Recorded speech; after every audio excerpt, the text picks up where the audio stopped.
A very good conversation. Mark called me today at 10 o'clock. We put out a statement. We had a very, very good talk. He's going through an election now, and we'll see what happens. But we have Liberation Day, as you know, on April 2nd, and I'm not referring to Canada, but many countries have taken advantage of us, the likes of which nobody even thought was possible for many, many decades, And, that has to stop. We're going to end up with a very good relationship with Canada and a lot of the other countries. Some we probably won't. It won't be so pleasant. But I think most countries are agreeing with me. They actually, many of them have actually apologized. They said, look, we have taken advantage. And I don't blame them as much as I blame the people that stood, in this case I can say the men, because so far they've been all men, haven't they? But the men that sat right there and behind the Resolute desk, mostly the Resolute desk. Successes there, what has been the challenges to really tap into this young voter base who, from an early age, is brainwashed with liberal propaganda? Well, first of all, the president loves young people, and he wants to see young people succeed. I think that's part of the reason he had I have the honor of serving as his press secretary, and he gave me this job. He has spoken publicly about it, how many people told him that I was too young to have this position, and he told me, you're not. When I was 21, I was building buildings in Manhattan, and I believe you can have this job. So the president believes in the young people of this country, the future generations, the next generation of leaders, and he wants to leave the country better off for us and for our children and our grandchildren. And you have to love what you do and who you're working for in order to really be good at it.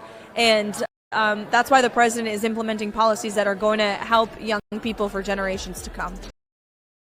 You're reviewing contracts before they're approved for funding. What are you finding? Well, Elon and Steve kind of stole my thunder a little bit, but I actually found that customer service survey contract. I actually have an example of one right here. I could have done this in high school. And Is that right? I found it. Is that bad? I found it on the weekends because under the Biden administration, there was no departmental oversight within the Department of Interior whatsoever. None.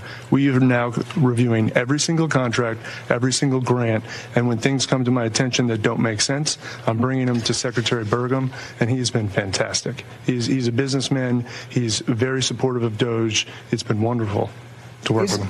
We're really committed to in our work at HHS. Number one, making sure we continue to have the best biomedical research in the world. And number two, making sure, which President Trump has said over and over again, that we 100% protect Medicare and Medicaid. But there's a lot of opportunity. So if I take NIH as an example, today, if you're an NIH researcher and you get a $100 grant at your university, today you get to spend 60 of that and your university spends 40 of that.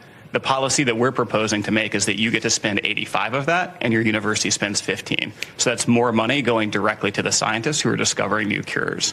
Another example at NIH is today they have 27 different centers. They got created over time by Congress, and they're typically by disease state or body system. There's 700 different IT systems today at NIH. 700 different IT systems. IT software systems. They can't speak to each other. So they don't talk to one another. They have 27 different CIOs. And so when you think about making great medical discoveries, you have to connect the data. Time out. You said 27 different chief information officers? Correct.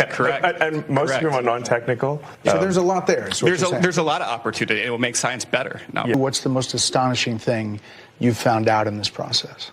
The sheer amount of waste and fraud in the government. It is astonishing. It's mind-blowing. We routinely encounter wastes of $1 billion or more. Casually.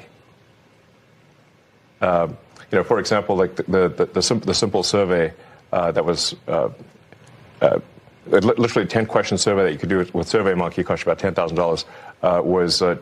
The government was being charged almost $1 billion for that.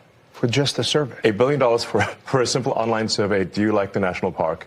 And then there appeared to be no feedback loop for what would be done with that survey. So the survey would just go into nothing. It was like